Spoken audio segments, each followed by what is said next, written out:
അവരുടെ അടുത്ത് പോയി സിയാറത്ത് ചെയ്യും. അത് ചെയ്തു കഴിഞ്ഞാൽ എല്ലാ വിഷമങ്ങളും തീർന്ന് എന്ന് ഷാഫി ഇമാമ് പറഞ്ഞിട്ടുണ്ട്. വാസ്തവത്തെ ഷാഫി ഇമാമ് അബൂ ഹനീഫ ഇമാമിനെ കണ്ടിട്ടില്ല.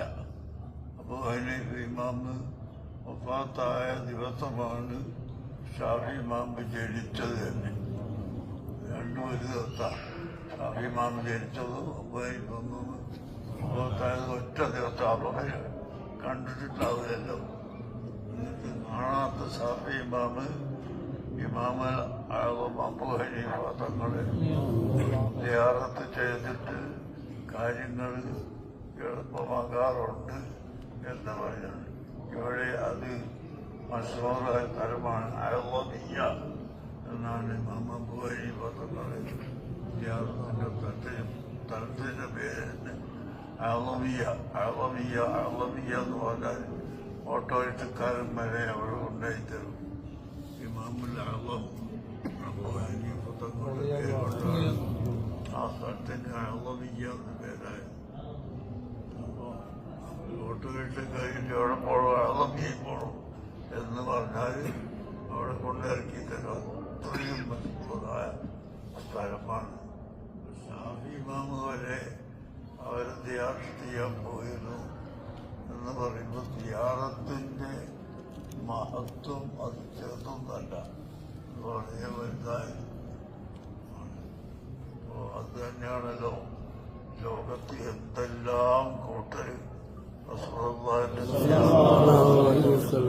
പറഞ്ഞിട്ടും അതൊക്കെ മനുഷ്യ തിരിക്കൊള്ളാതെ ലക്ഷോപലക്ഷം ആളുകൾ മദീന മലമുറയിൽ അവരുടെ സിയാറത്ത് നടത്തുകയും അതുപോലെ തന്നെ ഇവിടെ പണ്ട് യുദ്ധം കണ്ട കാലത്ത് എത്രയോ പീരങ്കികളും ഇതെല്ലാം വിട്ടിട്ടു. ഈ കെട്ടിടത്തിനും ഈ പള്ളിക്കും മുമ്പൊക്കെ ഒന്നും സംഭവിച്ചിട്ടില്ല.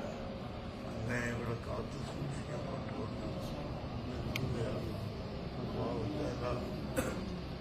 അവരുടെ എല്ലാവരുടെയും മതത്തെ കൊണ്ട്. അതുപോലെ ഇവിടെ യാത്ര ചെയ്യാനുള്ള വേറെ സ്ഥലങ്ങളുണ്ട്. ജനേന്ദ്രന്റെ സ്ഥലം ഇവിടെയാണ്. വേറെ കുറെ അമ്പിയാക്കന്മാരുടെ കബറുകളുണ്ട്.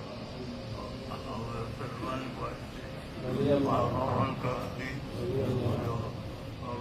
ഇതിന്റെ പള്ളി കൊണ്ട് നോക്കിയാൽ കാണാൻ കുന്നിന്റെ മുകളാണ്. ഇത്രയും അടുത്താണ്. അതേമാനി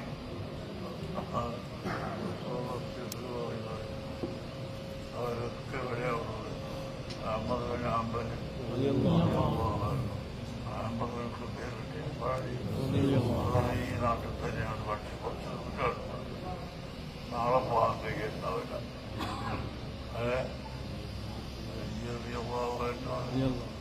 മുംബൈയിലാണ്, ജപ്പാനിലാണ്. അവിടെ പോകാനൊന്നും നാളെ സമയം കിട്ടുമെന്നറിയാം. ഇവിടെയൊക്കെ പോയി യാത്ര ചെയ്യുമ്പോൾ ഇവിടെ നമ്മൾ യാത്ര ചെയ്യുന്നവരും ചെയ്യാത്ത കുറെ ആളുകളും ഉണ്ട്. പഴയ ആളുകളുമുണ്ട്. പിന്നെ വാർത്തകൾ അവരുടെ എല്ലാവരുടെയും വാർത്തകൾ ലോകങ്ങളെ താമസിക്കാൻ നയിക്കുന്നവരെ നമുക്ക് വിവാഹത്ത് ചെയ്ത് ജീവിക്കാനും കഴിക്കുന്ന സമയത്ത് ഈ തരാമത്തെ